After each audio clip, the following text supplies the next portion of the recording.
Hey everybody, welcome back to Nicky T Live. I'm your host Nick Taylor, and today I'm hanging out with Abdurrahman Rajab.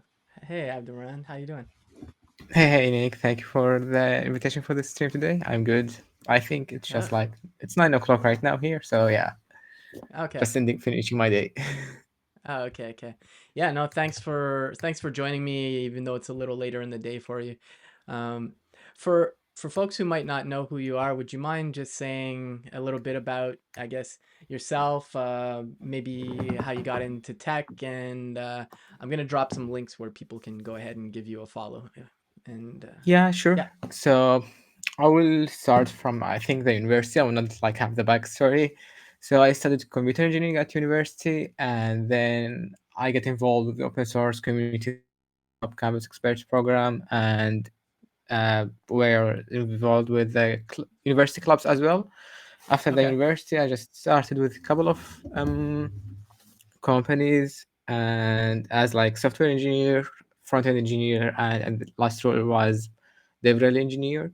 During that time, I had my podcast, which is like hadithtech.com, and at that podcast, I host people from different fields and regions to talk about their experience.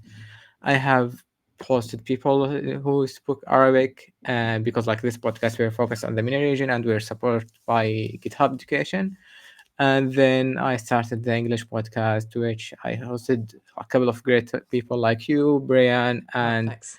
the last the last person I hosted, I think it was Elena Lape, and that's it in general. And these days, I'm just like looking for my a new role to have like a different journey. Okay, So no, yeah. that's cool. That's cool. Yeah, and I know we were talking briefly before the stream, but I think you're looking for your next role right now. Is that right? Yeah, I am looking for an extra right now, which is like something I'm looking for something in as a software engineer, front end engineer, or DevRel engineer because like I have an experience in those areas. Okay. And yeah, so for like I think about front end, the people could check my like GitHub and see what I'm doing there for the open source repo and stuff like that. And as Okay. DevRel, my let's say my podcast, my newsletter as well is kind of like DevRel work. So yeah, Okay. Yeah, no, I totally feel that. I've never been officially in developer relations, but I've spoken to people who I've worked with who are in DevRel, and they said, no, you're definitely doing DevRel stuff by like streaming and stuff and, interacting with the community. And I kind of even think doing open source in general is kind of DevRel a bit too, because you are interacting with the community in that way too, but there's yeah, obviously code and documentation there too, but yeah, no, I totally feel that. And I think, yeah, when I drop the links, there should be a link to your YouTube channel in there if folks want to check that out. Um, yeah, yeah, I think that's pretty neat too, that like obviously not the entire planet speaks English. There's probably more non-English speaking people on the planet, but in tech, or business, like English tends to be the default. And so I think that's cool that you're also doing your podcast slash YouTube channel in a different language as well. So that's pretty neat. yeah. Thank you for that. I think it's like even having this kind of two languages is kind of hard because like you are having two different market, and sometimes you just like for me I just get confused on what I should I do. But like if I'm clear about that, I have two languages and the people know that, so it just like make it it would make stuff easier. Yeah. No, for sure, for sure. Yeah, I'm actually doing. I'm from. I can't remember if I told you, but I'm from Montreal in Canada, and in Montreal's in a province called Quebec where it's French and English, and Yeah. so I've been bilingual since elementary school, and I thought it'd be fun. I don't know, maybe subconsciously after you told me that you do your stream in different languages sometimes, maybe that's what subconsciously gave me the idea. But in a couple weeks, I'm gonna be doing a live stream with Thomas Bonnet, who I know from Dev 2 when I worked there. He's a moderator over there, but he's also a web Yeah. developer. And so we're actually going to be having a whole conversation in French discussing open source. So I'm looking forward to that. It's very possible people coming to check out the stream will have no idea what we're saying, but Yeah. you know, But like that's cool. yeah, Yeah. yeah. No, I think it'd be fun, you know, and maybe it's another way to reach out to other people too. So we'll see. Yeah. But And like yeah, yeah, for like this language, I think like like the economy dev from the open source. He's I talked with him a couple of days ago. He's a French speaker, so who just like he's a native French, so I yeah, think he would be one of the people who will watch that and see like different perspective there. And the other okay, thing, yeah, like sometimes people doesn't like to speak in English, I think, or they feel like if they speak in different language, they would have like a bit great impact that would make yeah, make them like join such kind of stream, which is like happened for me uh, in like Hadith Tech podcast. I remember when I talked with Faris Masad, which is like the CTO, let's say for Replit. He mentioned that he okay, doesn't like to do usually podcasts and stuff like that, but like since it's in Arabic, he was like, okay, let's okay, do it. And I yeah. No, that's think I cool. had like I there as well, like which had like the same experience. Yeah, no, for sure. Yeah, I can totally feel that if you're speaking in your non-native language, sometimes, like you might struggle to find the words sometimes, don't get me wrong, there's some people that are fluent in so many languages and they can speak no problem in all of them. But I can definitely understand that if like your main language is like Arabic or French and you don't speak English that often, I could understand it being intimidating a bit, and it's not Yeah. like you or me have like millions of dollars to have somebody translating while we're streaming. So Yeah, we don't have like that yet. yeah, yeah, exactly, exactly. Cool, cool, cool. So yeah, I know you mentioned that you're looking for your next role, and I'm just gonna drop a link to a blog post you wrote recently.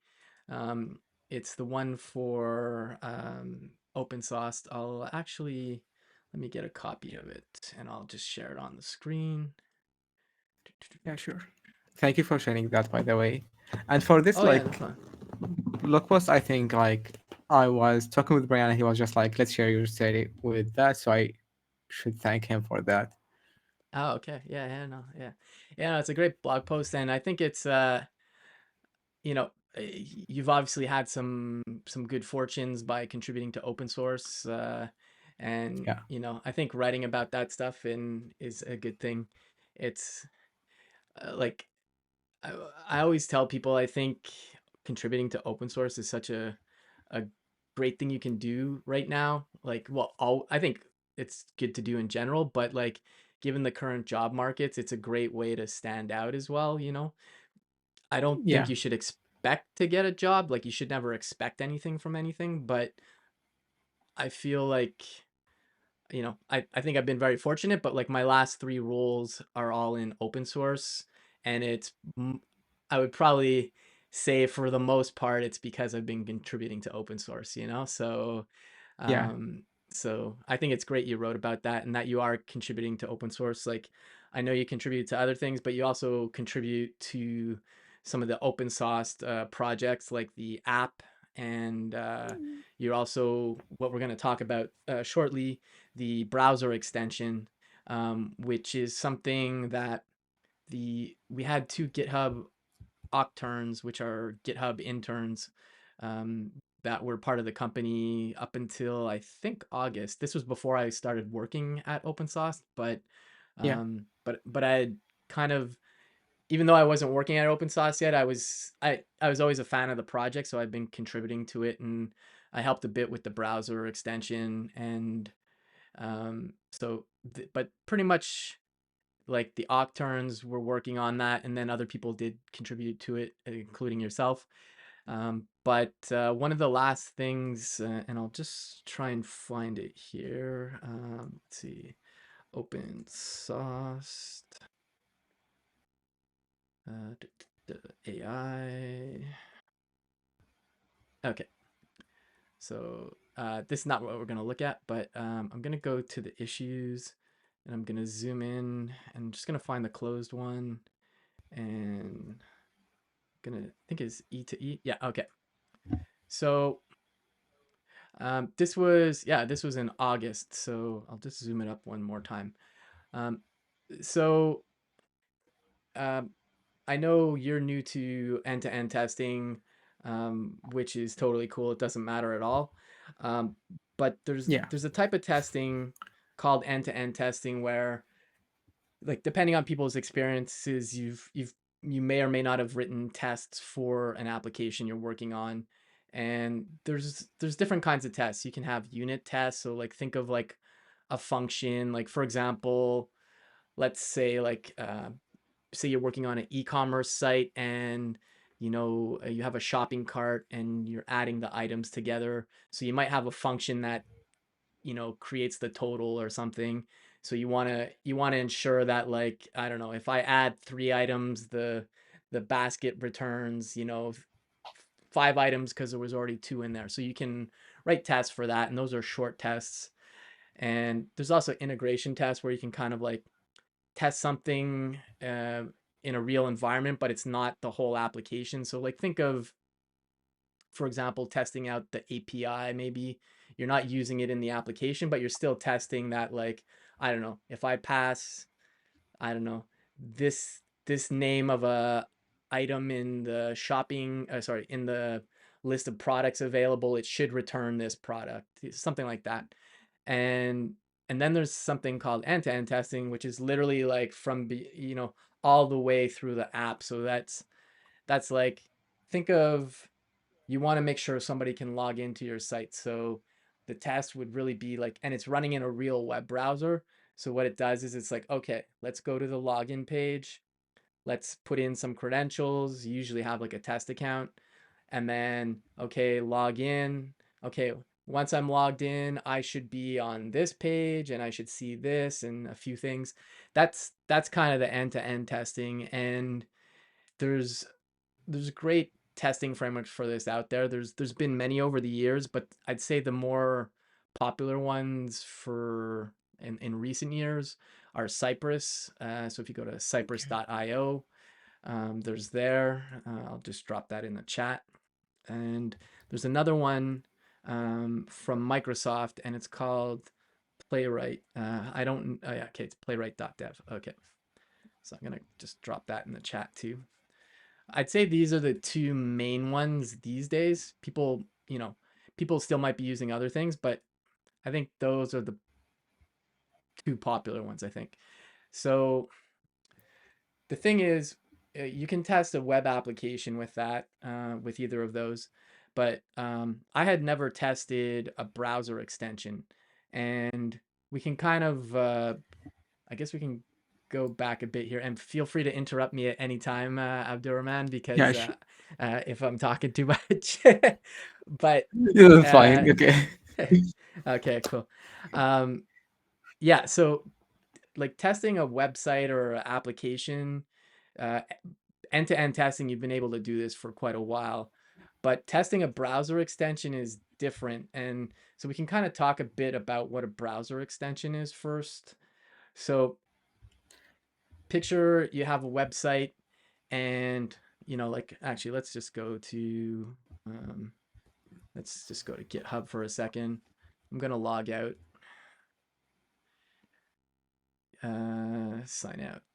Okay, so this is a page I almost never see. I'm never logged out of GitHub, but um, so if I go to sign in here, I'm using 1Password, and you can see all of a sudden you have this little lock icon, and it's become part of the page, and that's a browser extension. And so what happens is, a browser extension is something that can enhance an existing website or web application.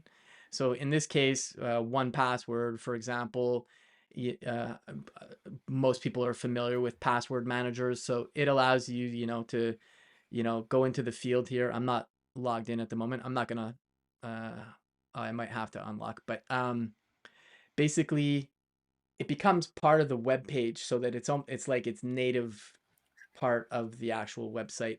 And so you can do things like, you can add stuff in the UI like this, where it says sign in with pass key and stuff. That's not part of GitHub. That's one password browser extension doing these things. So in a way, uh, they can be used for good and bad purposes, like anything, I guess, because like as soon as you have a browser extension, it has access to, like, for example, the web page. It's not like it can dig into like your database or anything unless you, for some reason, like show that freely somehow. But you know, in terms of the UI, the user interface, a browser extension can completely manipulate it, and you can, so there's that. So like you can literally change the CSS, you can add elements, you can remove elements. Like maybe another use case of a browser extension is, there's one I use quite a bit. It's called the refined GitHub extension, and it has a section where you can say like, I want to remove some stuff from the page, because I remember at one point, like, I was using GitHub Enterprise at another job, and it always had this banner at the top, and it just annoyed me. So I could actually use the browser extension to say never show that. So Yeah, there's a lot of different browser extensions, but at their core, they can manipulate what the page looks like. They can also interact with the page. So like JavaScript can interact, like, so for example, if you click the sign in button, you could also add a click event to do something and so on. So, you know, you have to be, uh, you have to trust what you're installing to, and most browser extensions, like for Chrome or Chromium based browsers and like Firefox and Safari, they tell you what permissions that this browser extension has. So like you don't have to accept it. But and they didn't do that when the browser extensions first came out. So it's just kind of saying, like, for example, one password has access to all your websites, uh, you accept that because you know that one password is a reputable company and you need to log in with a password on every site probably. So, yeah, that's okay. But like maybe there's some other browser extension that is really only for, I don't know, the Amazon website to enhance the shopping experience.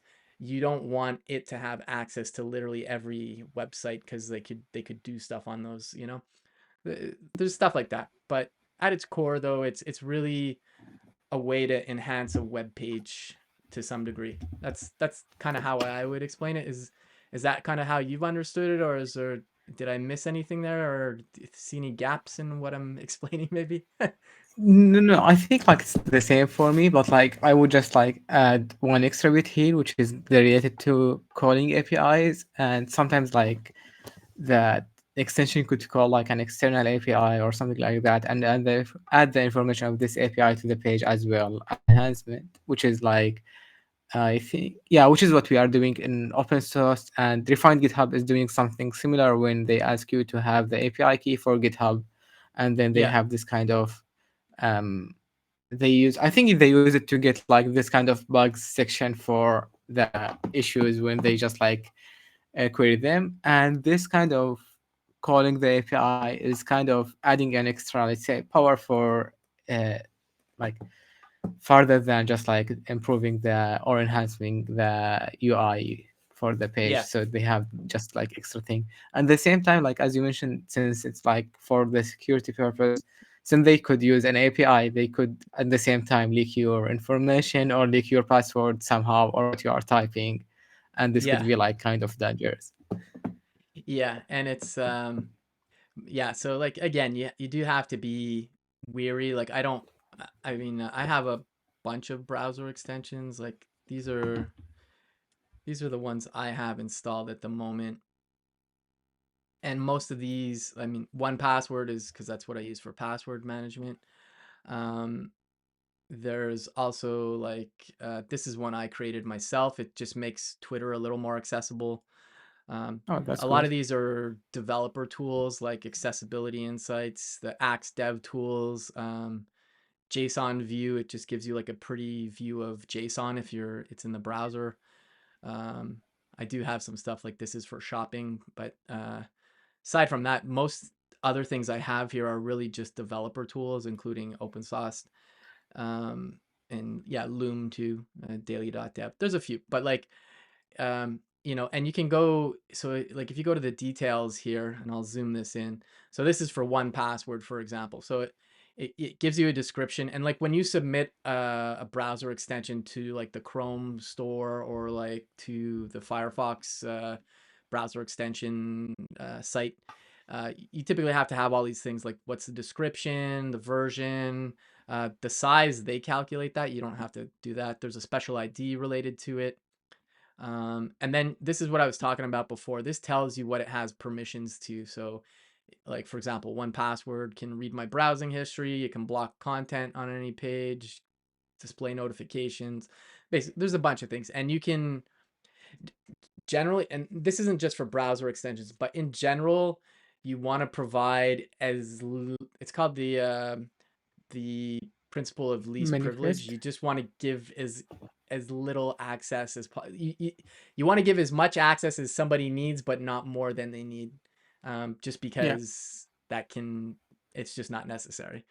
Um, yeah, and so like yeah, so there's a few things like there's other settings in here and stuff. Like for example, I allow 1Password to work in incognito mode, but like basically, uh, I think all I would say is like whenever you do install a browser extension, you're gonna get a pop-up and it says, these are the permissions. Do you want to install it? And like sometimes you might be like, oof, nope, I definitely don't want that. So and that might mean you don't end up installing a particular one, but that's not the end of the world. But anyways, um, so yeah, so I guess I don't know if you're comfortable talking about the browser extension for a second, the open source one, because I know you've been working in it quite a bit lately.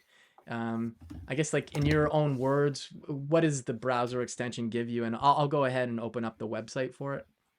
Yeah, sure. So I will go with like, so I will go and explain what is open source first, then we'll go to the browser extension. So open source is just like, Okay. I could call it like as a platform for developers and maintainers to find like great people there. And this extension is a way to enhance the, let's say, the PR description, or the contributor experience in GitHub. One of the things that it's doing is having a PR description generator, which is like kind of similar to Copilot for PRs, but since this is an open source one, it's Okay. free Yeah. compared to Copilot. And here they just like get the between the PR and what happened in that PR, and write an explanation about that. The other thing that the extension is doing is having a way where you could just like publish the stuff that you are doing in the PR, or have like a great code review experience where you could just like ask it to refactor a code, ask it how we could improve a code, or just like ask it to give some kind of suggestion for the code. Beside that, they have this repo query feature, which is like a way where you could talk with a repo, and you could ask the Okay. repo some kind of questions. So in general, just like a way to improve your experience when you are contributing to open source, but like it has a really great feature that could be used in general. Yeah, no, that's great.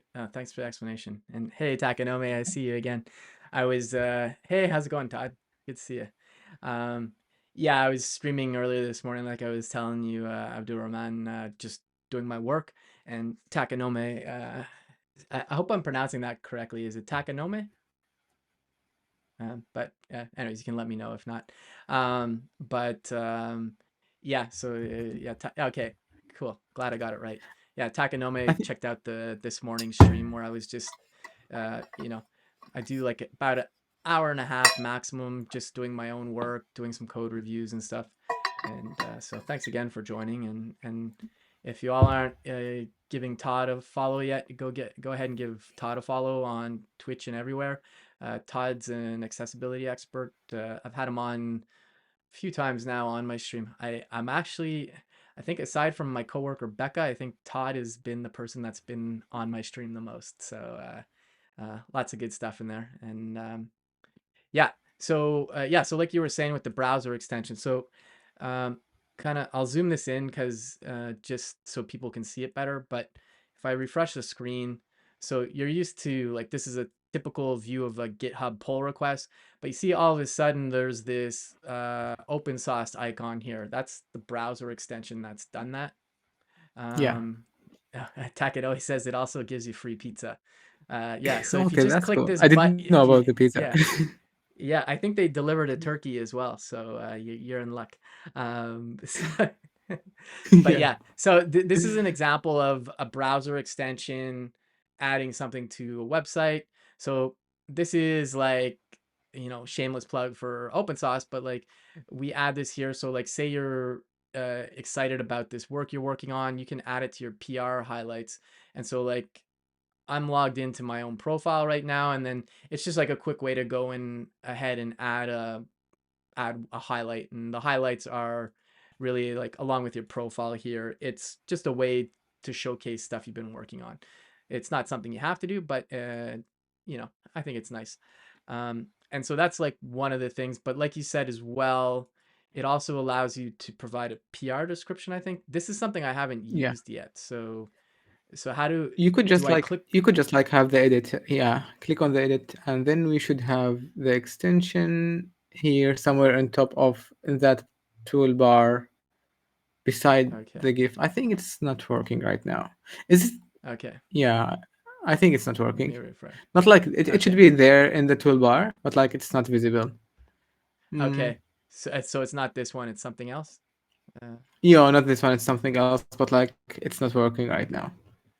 Okay, so the good thing is, and I did not plan this, but we're going to be working on an end-to-end test, so maybe we can see what's up with why that's missing. So Yeah, that's like the main reason to have this end-to-end test. yeah, exactly.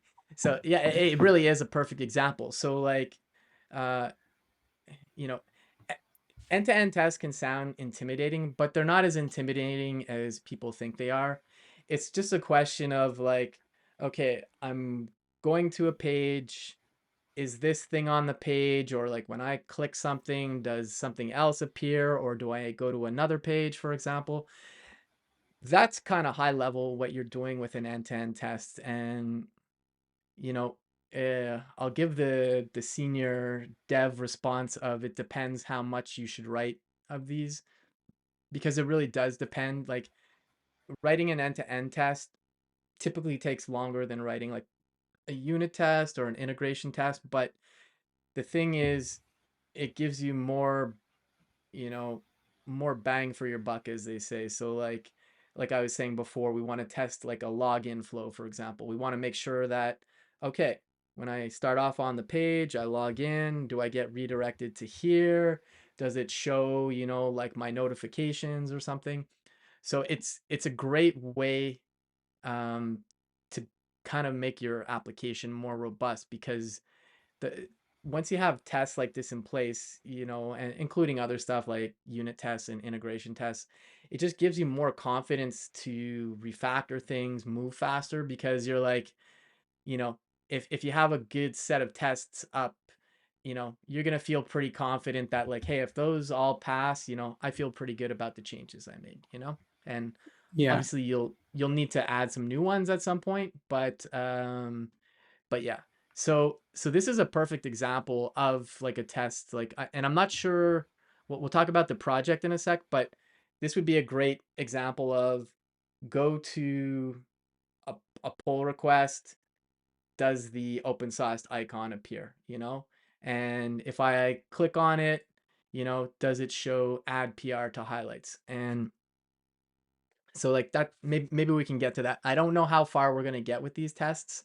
um, but it's basically, that's kind of the process. And what I was saying before about end-to-end testing is I've done a lot of this in with applications, but I've never done it for a browser extension, because typically you could not do this.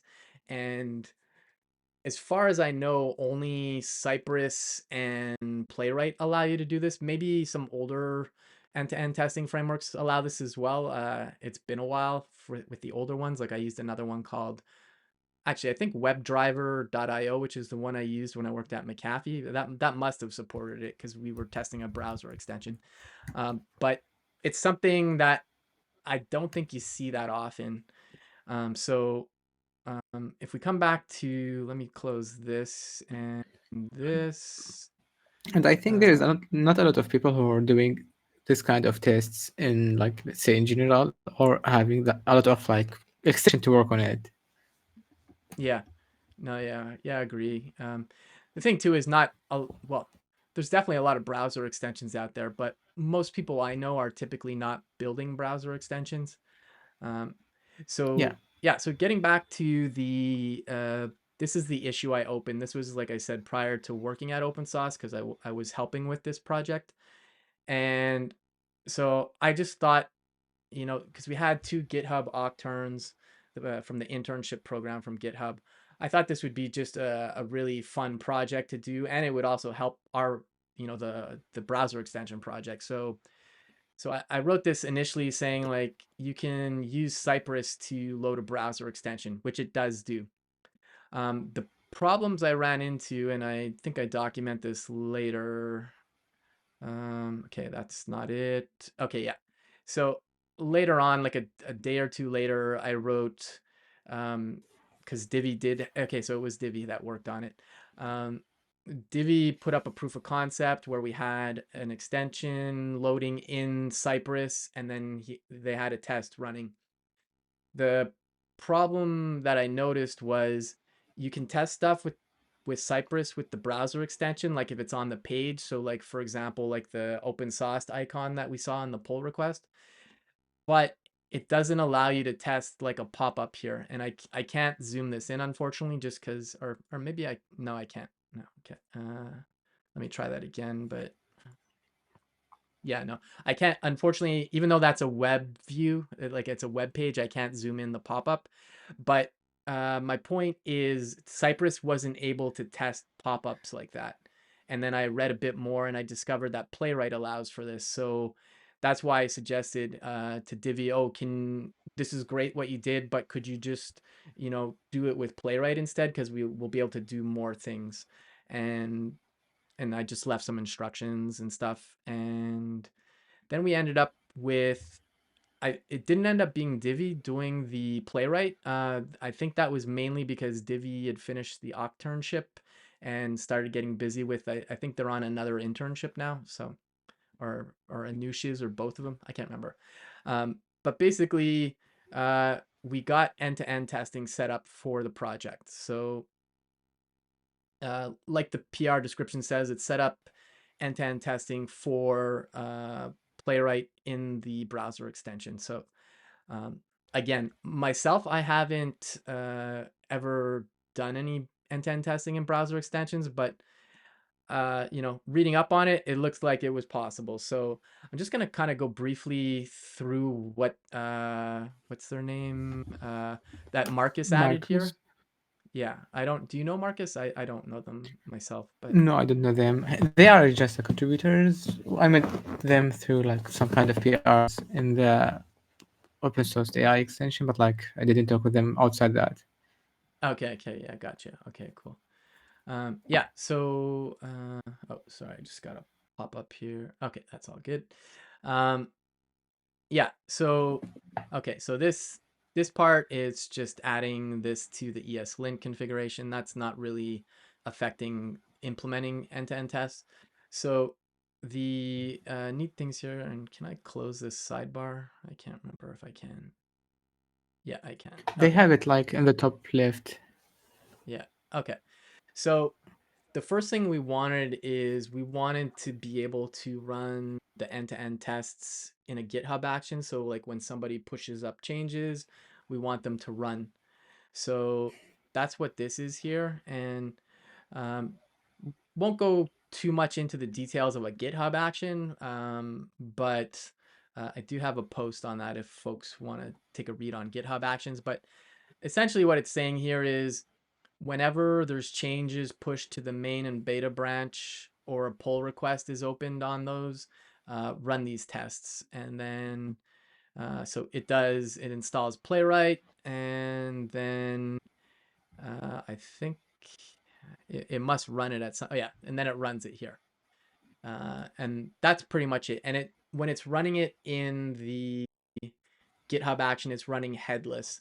So meaning there's no actual browser window running because you can't run a browser window when you're in a GitHub action or like in a container. Um, okay, other things they added were just some folders to ignore. Okay, so this is the important thing here. So there's this open pop-up test, and I'll just kind of go through it. So that the pop-up test here is really this here, that window that opens up top here. So we're saying when I go to the Chrome extension, um, this is just the syntax you have to do to get it to open. Um, they're just saying expect there to be a body. So basically, they're saying in this web page in the pop-up it has to have a body. So it's not really an amazing test, but that wasn't the point of the point was just to get things set up. So we could improve this test probably. So like we could say, you know, for example, if you're Check. not logged in, what does it show? Does it show the login screen? If you are logged in, does it show something else? Something like that, I Yeah. think.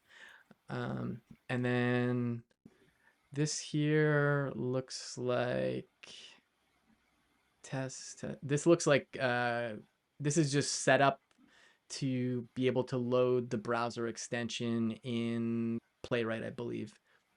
Um, this is not. They didn't just write this. This is copy pasted from like some examples probably. But yeah, so you can see here it's waiting for the browser to run, and yeah, and it's saying disable all browser extensions except for the one that we want to test, which is our own one. And then yeah, I guess use context. That's just the browser, I guess. I'm not entirely sure. Um, so that's just some setup for the test. And then the shrink wrap, that's just the dependencies. We don't need to worry about that. And then you can see here they added a new command to the package.json. And we can take a peek at that. And this adds playwright test, which is the package we need, I guess. And then this is the configuration. Again, this was probably when you generate the project with playwright, it probably creates this for you, or if not, I'm sure there's an example of setting this up. Okay, cool. All right. And then what else here? This is just saying run on localhost. Okay. And then we we use VTest in the project for other stuff, I believe. So this is, or maybe this is newly added. So we're just saying add the tests there, I guess. That's what it looks like. So that got merged. So I'm curious about testing it. So uh, one thing to note when you're working on a browser extension is like if you actually use the browser extension yourself, if you have like the production version, you'll need to disable it. So that's why you saw before, like when I was managing my extensions here, if I come back here, I'm going to turn off not the real extension, but the one that's coming from the Chrome store because we need to load it, the one that we're doing development with. So, um, and do you have any questions at the moment, Abdurrahman? I'm definitely talking a lot. So. No, no, no, I don't have any question right now. Just like listening to you, but like, yeah, I think we could just like go and jump to the testing. Okay. Um, and if you're comfortable, if you want to we can do like live share if you want to do a bit of the testing, and I can talk you through it, or I can do it. I'm fine either way. Sure, that would be It's great. I didn't use LiveShare before. I think I need to install that extension. okay. Yeah, yeah. If you're, this is the one you'll need to install. It's whoops. One sec. Live share extension pack. I'll drop a link in the It's chat. the one from Microsoft, right? I will get the link from the chat. Yeah. Yeah, no, it's this one. There used to be an extension pack, but maybe that should be good enough, I think. Yeah, oh no, that's, yeah, Visual Studio Code. Yeah, that's the right one. For other folks, if they're interested, this is the live share. It allows you to kind of pair programs. So Abdurrahman will be able to actually be typing on my own VS Code. Okay, so while you're loading that up, I'm just going to switch to the browser extension project. And again, I dropped that up top. Yeah, no, that's already in the chat here, but if you didn't see it before, folks, there's the project. Okay. Now, all right. So I have the browser extension project open now. I'm going to switch to, does the browser extension have a main branch? I can't remember, or beta branch? Uh, Let's see here. it has like Oh yeah. I think they have production one and we have the main one Okay. that we are using. I Okay. don't There's the, remember the names. okay. I see beta here. So G, check it, beta, G, pull. Okay. I'm just getting the latest of everything. And I'm going to zoom in my VS Code a bit. Can you see that okay? Okay. I have like All right. yeah, I think it's okay right now. Okay. I can zoom in one more time. Yeah, okay, that's good. All right. So I'm going to run npm install. I just have an alias for that. It's ni. And sorry, my watch was making funny noises. The battery's getting low. Okay. So all the packages are up to date. So um, the, the first thing we need to do is we need to build the project. So there's dev when we're just working on it, and then there's the build. So we can actually run the dev server right now if we want. It should be fine. So if I run, Yeah, and so nr npm run, I'm gonna run dev. Okay, it's running. Now this is in the documentation, but what you need to do is you need to load the project unpacked. So typically, like if we look in here on the sidebar, you're gonna see it created this dist folder. And in there, this is what gets generated. This is kind of like the build artifacts for the browser extension. So this is what we need to load. So typically when you go to like, if we come back to the browser here, so if I go to, for example, Chrome Web Store, okay, extensions here. So, you'll pick one and you'll say like, you'll click on it and it'll say like, you'll click add to Chrome or whatever browser you're using, and then it adds it. It just installs it. There's nothing else you need to do. Um, but in our case, we're developing the browser extension. So we need to load it unpacked is what they call it. So there's this button here. I'll zoom in a bit further. If you go to this, it depends on the browser. But for example, if you're in Chrome, you can go to this. If you go to this in the browser, this is going to load the manage browser extensions page that I'm currently looking at. Now in here, we can load an extension like for development. And to do that, you say load unpacked. And then from there, you have to go to where the project is. So I'm going to go to work, AI, and there's this dist folder, and that dist folder is what I was showing here before. This is what gets generated when you're running the development server or if you build the actual browser extension. So that's what we want to reference, and then I'm just going to select it, and you're going to see here it's added OpenSauced. It looks like the other one down below, like it looks like the other one I have here, but you see the icon looks a little different because it's unpacked. Um, and so just to reiterate what I was saying before, if you're working on a browser extension that you use normally, if you have the production version of it, you'll need to make sure that it's disabled. So there's just a toggle switch here to disable it. And then here's the actual one. So now let's come to the browser extension or sorry, let's go to GitHub, for example. And let's go back to my pull request, for example. And we're going to see, I'm going to have to add it. I'm going to just pin it so I can see it. I'm going to click on it. I'm going to have to log in because I was logged in with the other one, but that's the production one. This is the unpacked one. So it's a considered to be different.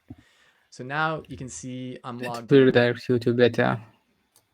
Yeah. Oh yeah, that too. Yeah, good point. Thank you for that, Abdurrahman. So now if I refresh this page, I should see the little icon. Yeah. And one thing to note is the icon wasn't there before, and that's because I added the browser extension after my page had loaded, and the browser extension runs like when the page runs. It might wait it might wait to do some things after the page is loaded, but it happens when the page gets rendered in the browser. So that's why I refresh the page. And then if I click this, it's the same thing, but this is actually us doing the development. Okay, so there's that there. Now I haven't run the end-to-end test before, so we'll get this up and running, and then you're gonna get to start to write some tests, and we'll have some fun. Yeah, sure, So that would be awesome. it's been a long setup. Apologies, but just kind of wanted to explain all the pieces before we kind of get to it.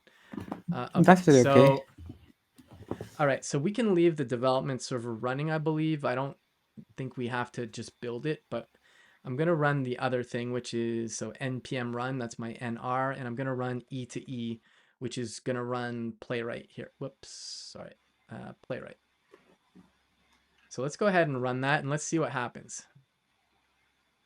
Okay, failed, failed to open pop-up. Okay, all right, that's interesting. Let's see here. Why did it not serving? Okay, hold on a second. Let me get the right browser. It opened up in the other one, so whoops. Here. Okay, let's go back here. Okay, let's try this again. Let's close. I don't need the commit graph. How did I get up? I'm in git lens, that's why. Let's go back to the terminal. Okay, so I'm not sure what happened here. So let's see here. Maybe we do need to build it. Maybe we can't run it as the development server. So let's do this again. I'm going to run the same command. And okay, so it says, looks like playwright test or playwright was just installed or updated. npx playwright install. Okay. So that's interesting. Not sure why we're getting that. So I'm going to just go ahead and install it. Maybe there's a step missing in the stuff that got merged, but let's Or stop maybe when you this. like you need to have you did the npm run install, right? Yeah, did I? Yeah, I'm pretty sure I did. Yeah, you did that. Um, okay. It appears to be installing it, so maybe there's a step that I was missed. Because if we look at package JSON again, let me just hide this for a second. So we have that there, and then we have in the dependencies. Why don't I see it? Oh, we have at playwright test. So that looks like it is there, but I'm not sure what happened there. So, okay, it appears to be installed now. So let's just see for fun. So if I just go ahead and run this again and come back here.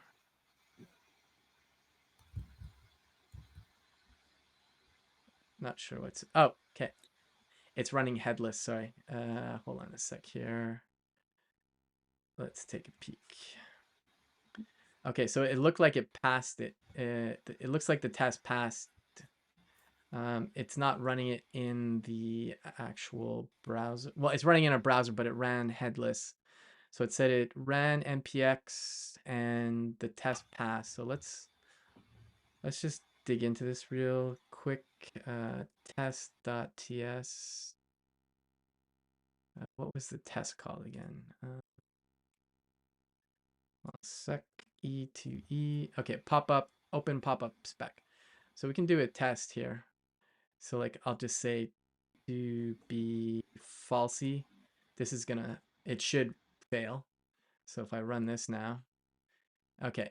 So this is good. So the test is failing, but I thought we can see it in the browser itself.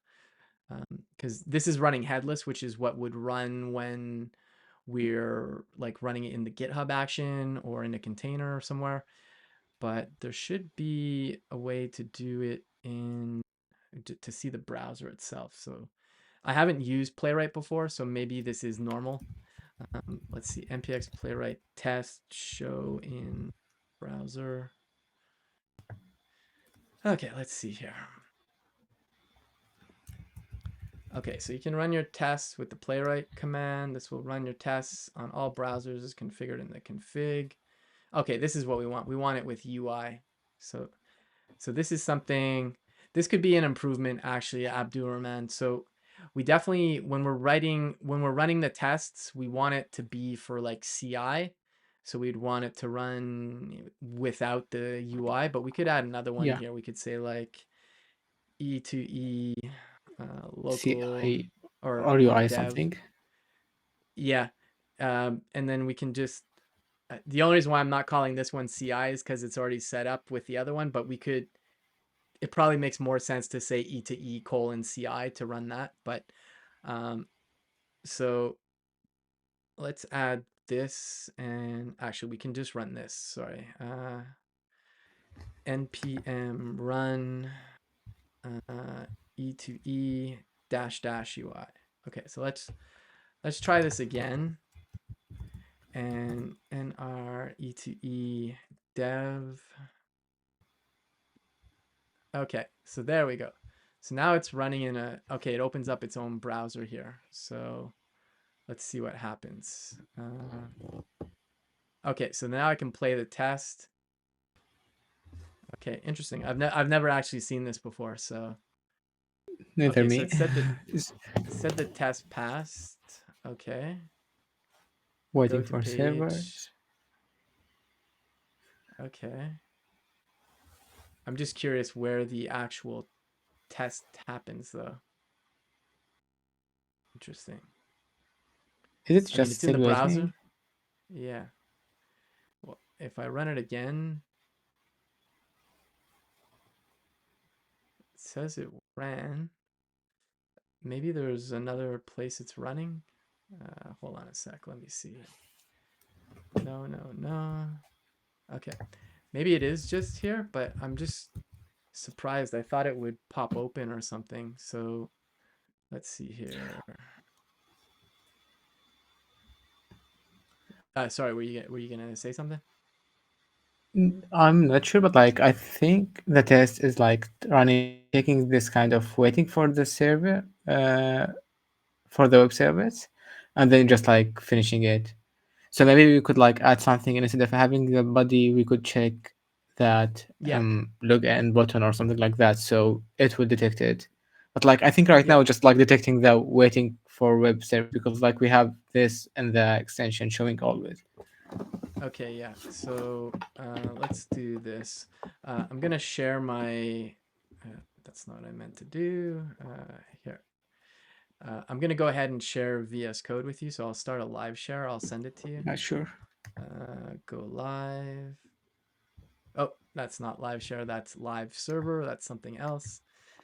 Where's live Lifesaver is a share? cool extension, There. by the way. Yeah, yeah. No, it's pretty neat too. Okay, so this is just gonna start a session.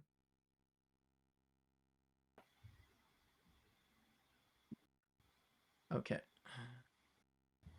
Of course, it's a live stream, so this is not going to work, I'm guessing, but it normally does. Okay, just give it a second here. What's it saying? Okay, why? Maybe I'm not signed into live share. Oh, sorry, it's up top. I wasn't looking. Let me just sign in with GitHub real quick. Yeah, sure. Oh, open. Okay, so now I'm signed in. Okay, copy. Okay, I'm going to send this to you in Discord, okay? Um, all right, there you go. So if you click on that link, it should start live share. Yeah, I'm getting it. Just give me a second.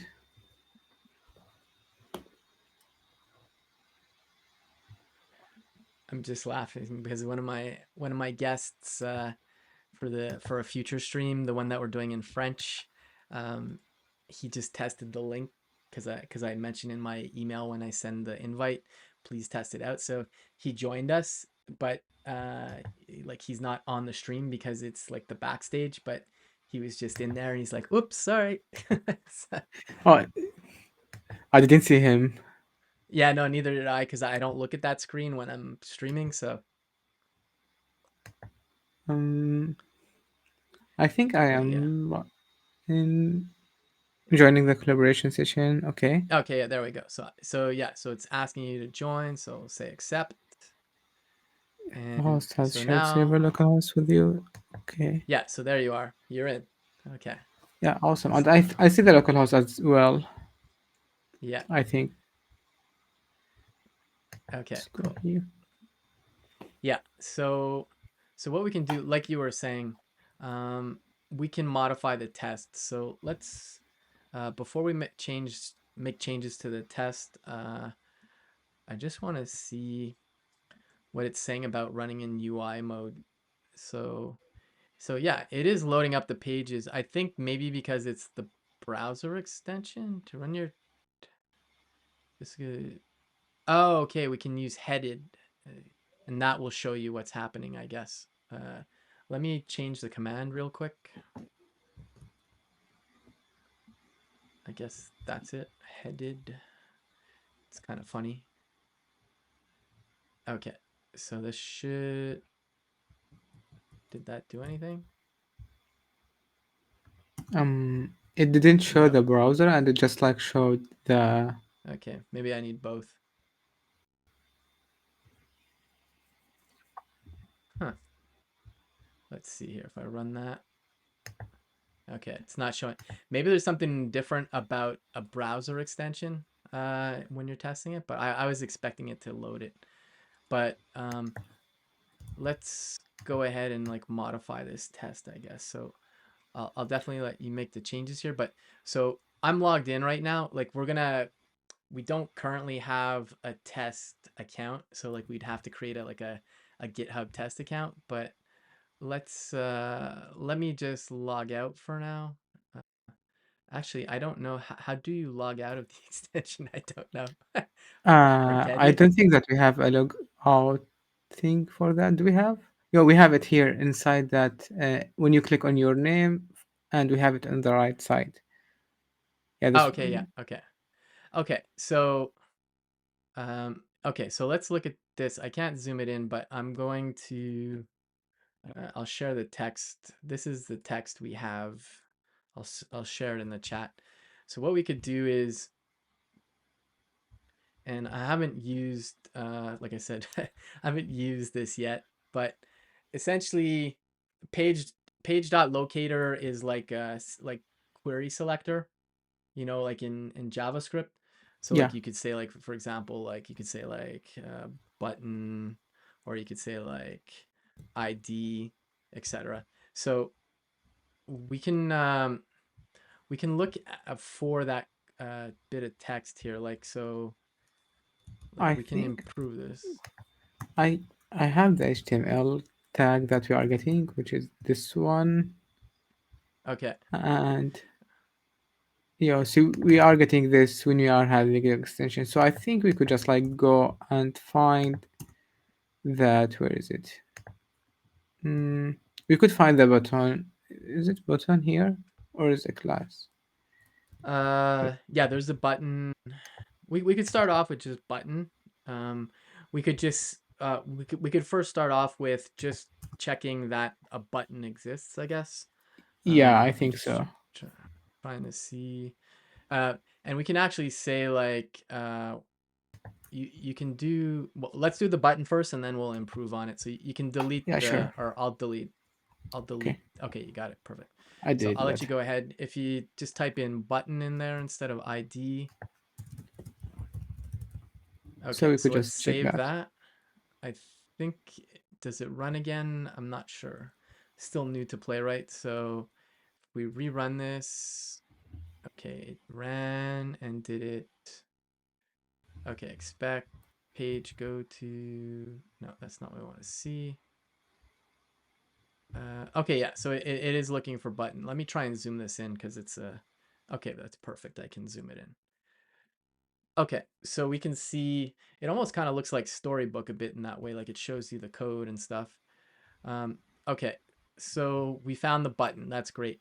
Now there's if we come back, I just want to come back to the code here and or not the code but the documentation. So you can do the locator like I was saying, like we're using button right now, but we can do like a I don't know if you when you did the component testing, have you ever used something like React testing library? There's like Hmm, I don't remember the name of it, but like I used one of them. okay, okay, playwright find by role. There's this you can do find by role. So like for example, you can say, okay, this is what I wanted to grab because it's very similar to React testing library. I'm gonna drop this in the chat for people if they want to check that out. So um, so for example, you can say get by role, which is probably what we want to do. So we can say, for example, like this Abdurrahman, we want to say get by role button. So instead of locator, we can do something like this.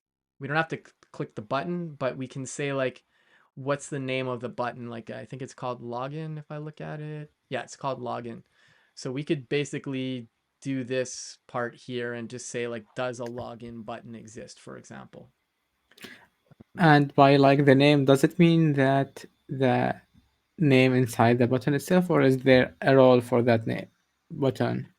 Yeah, it's the actual text. So this Yeah. is something.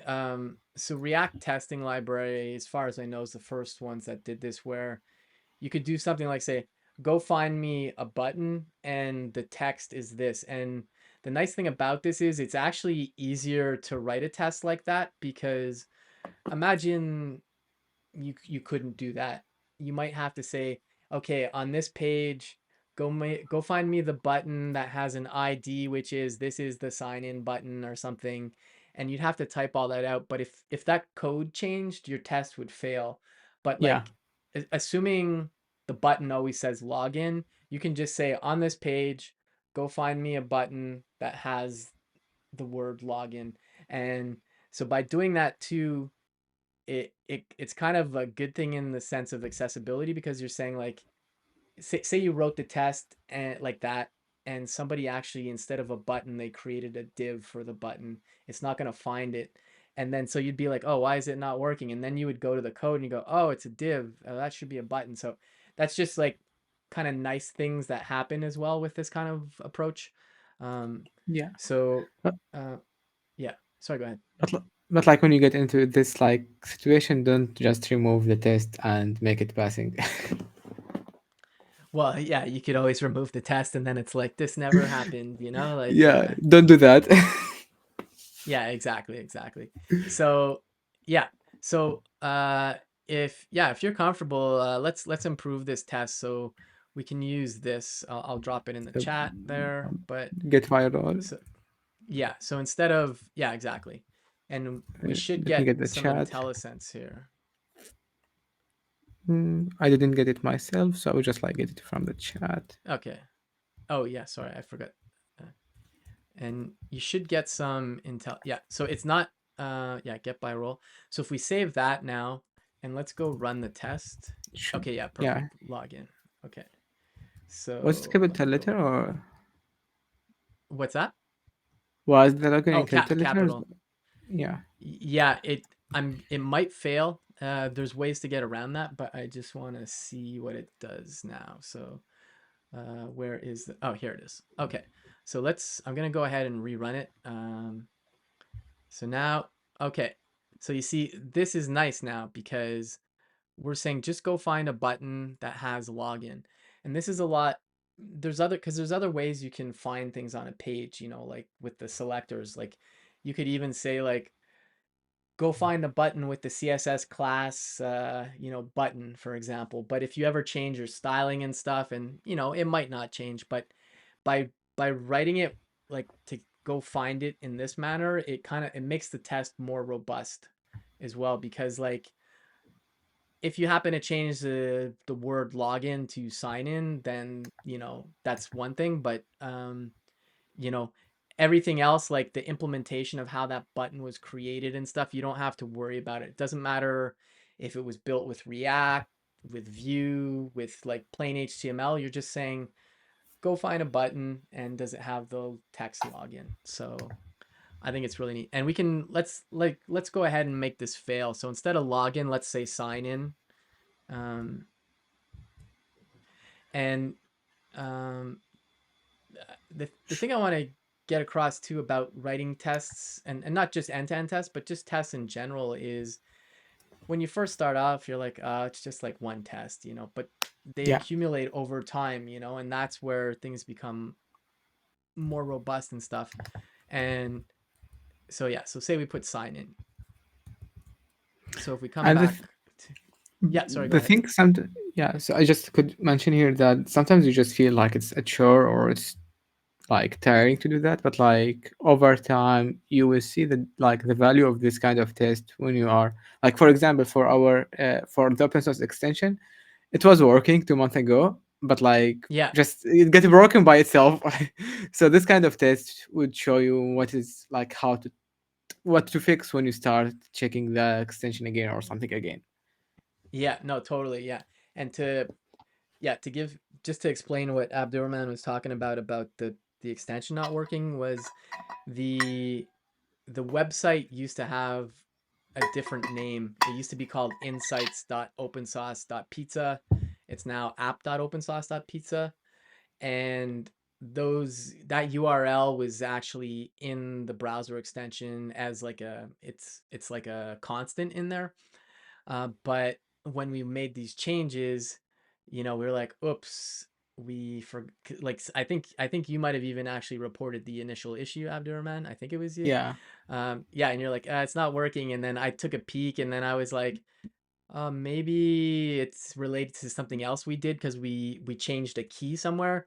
And then you were like, no, no, no, it's the URL change. So you're totally right that like if we had an end-to-end test there to just say log in somebody, then they should go to that pop-up and they see the login info, that would have 100% caught this kind of issue, and it would have been like, oh, not a problem, like, Yeah. okay, I don't know what the issue is, but the test failed. Let's go look. And then, oh, yeah, that site doesn't exist anymore. So 100%. Okay, so we can see here you updated it to sign in now. So I'm going to go ahead and run it. It's going to fail as expected, or it should. Why is it passing with sign in? Did we not save it? Hold on a sec. There. Okay. Let's restart. By the way, do you have this kind of Interesting. um the playwright UI as a link, or is it just like the UI running on your browser, on your Oh like yeah, and machine? I unfortunately can't share it. I don't think Yeah. it ends up running. It's like a custom Playwright browser, so I can't Yeah. share the link itself. Um, but I am curious though because we It should fail. changed this. Yeah, there's. I'm curious if it's just a question of refreshing. So I'm gonna just stop Playwright and start it up again, and let's bring it back just to see. I have a feeling it should fail now. If it doesn't, then ah, why is it passing? Oh no. Everything I know is not true. Okay, so why is that working? Uh let's double check. I'm doubting myself, but like if we look at the extension, definitely says login. Okay. Uh that's very interesting. Why is that the case? Hold on a sec. Let's save. Yeah, I'm gonna put something completely different, or let's just say, okay, changed it. Okay, it's still passing. So there's something we're not understanding here, why this isn't failing. Maybe it's the get by role, but I mean, that should be fine. So sign in. Yeah, see, get by role. Okay. This is bothering me now because the name definitely. Why does it say that's okay? It's so weird. I'm gonna just change it to something that it's not gonna find. Uh, that's TypeScript complaining. That's also helpful. TypeScript is telling you that no, there's no HTML element called Buton. But if I run this now, okay, so there's definitely something disconnected with this and the headless or Should the we run the non-headless. test again or something like that? Or Yeah, let's maybe try it without the browser, and it's still saying it passed. Why is that? Okay, there is clearly there's something we're missing here. I don't know what it it's is, basic but again. Okay. um I'm curious what it is though. Okay, let's look at what we've changed. Okay, yeah, we added that. That's nothing. And that's the only thing we've changed. Okay. So um let's go back. This is just a question of misunderstanding something with Playwright probably. Um I'm gonna put it back to what we had just temporarily. Uh, just to see page.locator. Okay, I'm gonna put something incorrect here. And let's save that. Okay. Let's see what this does. Play. If it passes, why is it passing? Okay, that's interesting. Yeah, there's 100% something I'm missing. Oh, I know what it is. I think I know what it is. Okay, we have to await it. Uh, okay, because this is that it? Await. Should we wait for the extension to load or the web service? I think the extension is loaded because it's already configured to, but I think the problem is I think this is what it is. This let's rerun it. No, it's still passing. the the thing is, like even awaiting it is working. There's 100% something very minor we're missing. I don't know what it is. Let's see here. Uh, Let me zoom this in. Sorry, I forgot this is a browser. Um, okay. What? It's the kind of thing where it's gonna be very obvious once we kind of Understand it. spot it, but I don't know what it is. Like, what's this? No, what's this? No. Pop-up page. Play. Okay. Hmm. I'm not sure. I know you're new to end-to-end testing, so don't sweat it. Hey, what's going on, Graham? Um, Hey, we're just we're just doing some end-to-end testing in a browser extension. Um, we're kind of perplexed at the moment because we're using get by role, which is good. Just kind of like React testing library, but we're using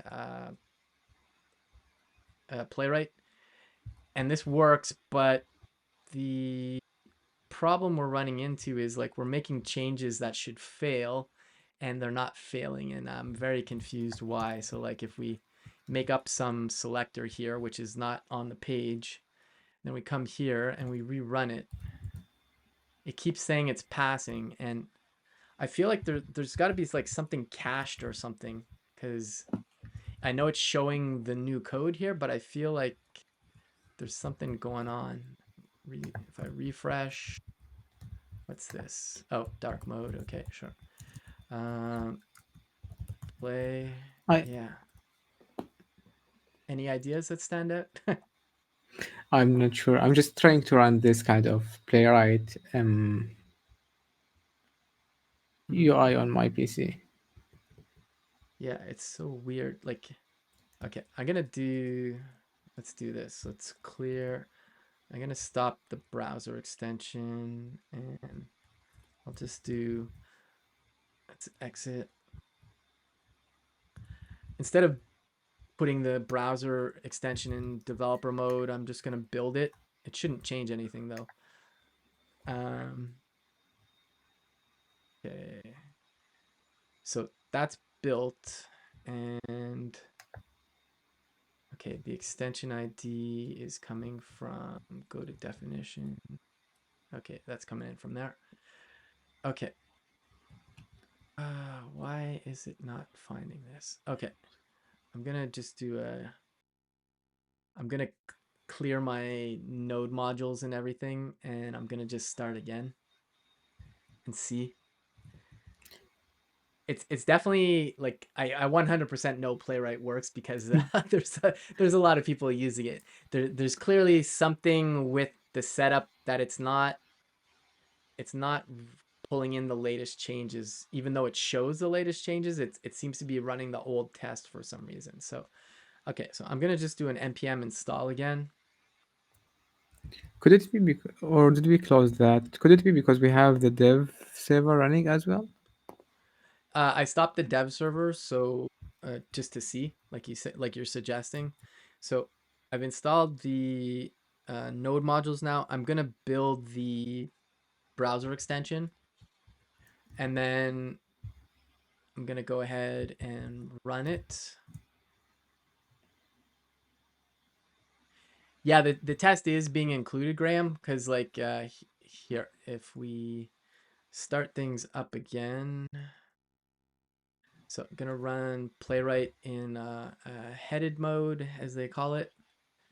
So here's the test here. So this clearly is a selector that does not exist. There is no button. And to give some context, Graham, since you're just joining us, we're looking at the browser extension for OpenSauced. I unfortunately can't zoom in the pop-up there. For some reason, you can't zoom in pop-ups of a browser extension. But essentially, it's saying, welcome to the OpenSauced browser extension, and there's a login button. So if we come back here, so I'm going to go ahead and run it. I'm hoping that it fails now, like there's some cache. No, it's still passing.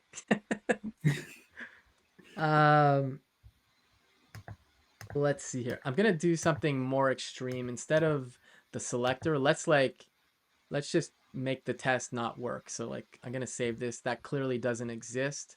And if I rerun, okay.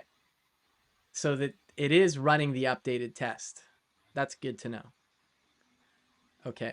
So this is very weird. So, oh, I'm going to await it now. Sorry. That's what we got to do.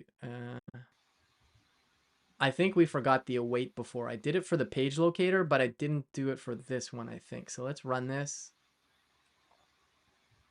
Okay. That's saying it passed though. Because if we go to pop-up page, where's my spec? Okay. Yeah, it's like there's a disconnect. You see how now it's saying, okay, it's saying test is not defined, but if I run it again, there's like some kind of weird syncing. Yeah, it's I took this out straight out of the doc, so I don't think so. Like expect locator. I'm awaiting it. Let me go back to the documentation just to double check, Graham. So await page dot get. Oh, I know what it is. I know I know what it is, Abdurrahman. I think we don't need to expect it. I don't think we can just say this for now Check it because or click it. Okay. well we don't even need to check clicking. This is just gonna say go get it, and this I think this will fail now. It's just because I copy pasted it from before. This should fail. No, really? I don't get it. We're waiting page get by role name, and then there's a name. Yeah, we could await the expect like you're saying, Graham, but I'm not even doing that now. I'm just saying go get the button. So Await has no effect on this type of expression. Okay, let's do button. Why does it say await has no? It's async.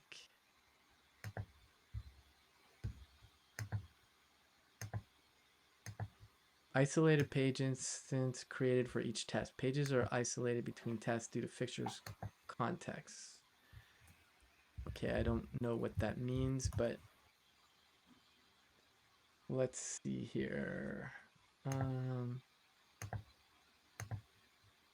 Anyways, we're in the thick of it, Abdurrahman. So it's I'm glad that people are seeing the struggle here.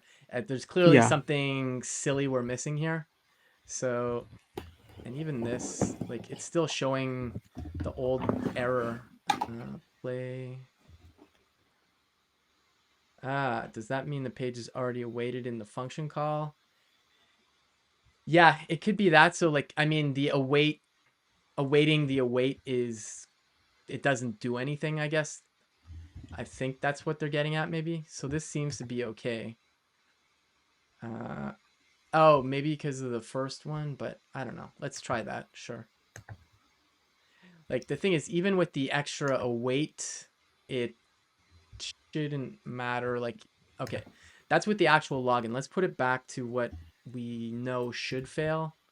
So if I come back here and let's press play, the, please fail. the funny part here is that when I ran the main test that was passing in the extension on my local machine, it just failed. Okay, so I wonder. Okay, so there's clearly something with my setup. I don't know what it is. Um, okay, this is super interesting. So, okay, well, I'm glad you validated that it's working on yours. Did you want to maybe go ahead?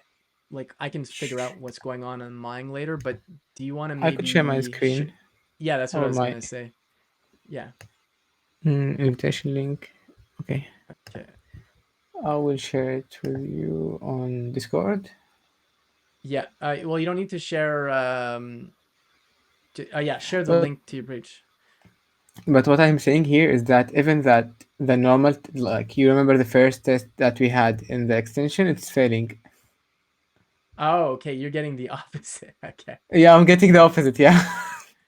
Okay. Okay. So, what's the error you get? Do you know? um, where is it? Doesn't show me. It's on the console. Yeah, I was gonna say, instead of you don't need to share the live share link with me. If you go back to where our cameras are, Yeah, you I can could share my share your screen. screen there. There's a little monitor icon beside the camera, Yeah, and just you give me can a go ahead second. and share it. Okay, so you can share your screen there. And while you're doing that, I'm just gonna answer Graham. So page dot get by role is not actually a test though. It's just a selector. Yeah, previously I had the expect for sure. Um, but I'm expecting a weight should be fine here, but it's saying I don't need it. Um, but what I'm expecting though, Graham, is like, for example, if I put a selector that doesn't exist, like this f fasaf sad whatever that is, that's not an HTML element, obviously. So even though this isn't doing an expect, a waiting to get that should fail the test. So that's why I'm really confused. So I'm just gonna copy Abdurrahman's screen, and we've got about 6 minutes left here. We can go a little bit over, but let me just go ahead and add your screen to the share here. So let's go to guest share, and let me load it up. Where I just gotta find your thing. Yeah, but page dot get by role, is that not just the same as query selector? So it will just um it's not exactly like, I mean, unless it's different in Playwright, Graham, the in Cypress that'll actually fail if you do like if you're using like React testing library, for example. So yeah, no, I totally agree with you. If you do a query selector on something that doesn't exist, it'll give null. But in the context of the testing framework, at least for testing library, when I was using it in Cypress, it would fail because it just says I didn't find this. But I do appreciate it though, because there's no, keep prodding, because it's like something super silly that we're missing, and I don't know what it is yet. Let me just share your screen. I've just lost it for some reason. Okay, Yeah, sure. background, guest info. Oh, here we go. Okay. Oops. Cancel. How come I cannot see this? Pairing, guest sharing screen. There we go. Okay, so this should load And up. John just It's, joined. oh, hey, what's up, John? Do you mind zooming in just a little bit there, Abdurrahman? I So, think, yeah, this is like how I okay. could zoom in. Yeah. Yeah, So no, like that's perfect. even the normal test that we have here is failing, and there is nothing there. Let me show you my code. The code I just like added this. Okay. I'm zooming my screen. So I just added this kind of that. Where is it? Yeah, here the MPX playwright Okay. test UI headed. So I'm getting the opposite as of what you are getting. Okay, okay, yeah, gotcha. So that's so weird. So, um, if you just run nr, or sorry, npm run e to e. I will close this one then. Okay. PM run E to E. I know you're on Windows, but I think it runs fine because Playwright's a Microsoft project. So I mean, if it doesn't work on Windows, they've got bigger problems. But okay, so we'll let this run and just see. Um, yeah, I'm not sure what's up here. It'll be something definitely we can dig into after, because Yeah, I'm sure. gonna have to sign off shortly. Just not sign off, but have to get back to other work, although this is work related. Um, okay, so yeah, So we are just waiting this one. okay, it's just taking a second, but yeah, I'm just really confused because um, just let me know when that runs. I'm just gonna switch us back to Yeah, the other sure. view for a second. But yeah, definitely let me know. Oh, of course, I'm doing Inception here. Whoops. Okay, I will close the so other node. yeah, so the problem, it's just really weird. So like we're trying to run the tests, and I have a piece of here, a test here. There's definitely something related to this that's wrong, because if I say like expect false, you know, to be true, that should fail. If it doesn't, then I've lost all hope in humanity. But No, let's it's not see. like that dark. Yeah, yeah. So if I run this, okay, that's perfect. So there's clearly, we're doing something wrong with the selector. So I don't think you're too far off, Graham. You could be right about it being uh, just returning null, maybe. I have to check their documentation. I'm going to try click instead, and I'll put this to button again. And I'm going to run this, and let's see if this should fail. Come on.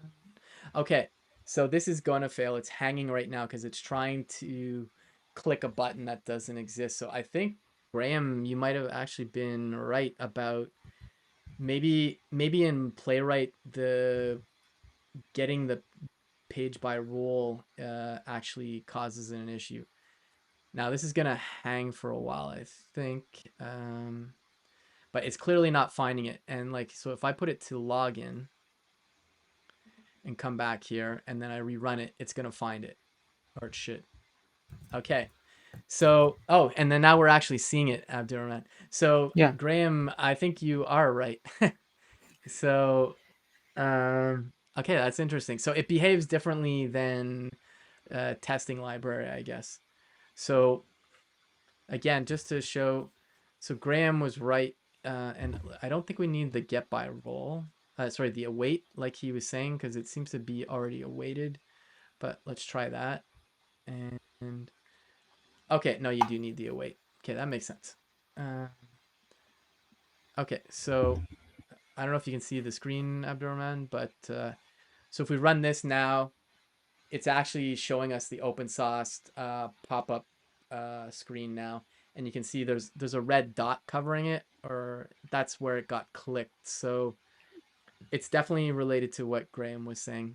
Uh, Yeah. I'm gonna have to read up a bit on that. Thank you for digging on that, Graham. So um, let me bring this back over here. By the way, my Okay, so, screen just ran that. Let me see, the fail, and it showed me the error in this command okay, line. so let me come back to your screen and okay, yeah, okay. So you got the error. Okay, so you have the same issue. You need to install You Playwright install first. the playwright again. Okay. Yeah. So I think that might take a minute on your machine. Yeah. Um, but I'm glad we got down to the bottom of this. Thank you, Graham. Yeah, I don't know if it's null that it's returning. I'm curious what it's gonna return actually. So just out of my own curiosity, let's do const Console log. value equals, and then let's just make up something here, and then do the console.log value, or let's just say selector. And let's see. I guess I don't know. I totally get that it would return null in that context. Internal role button.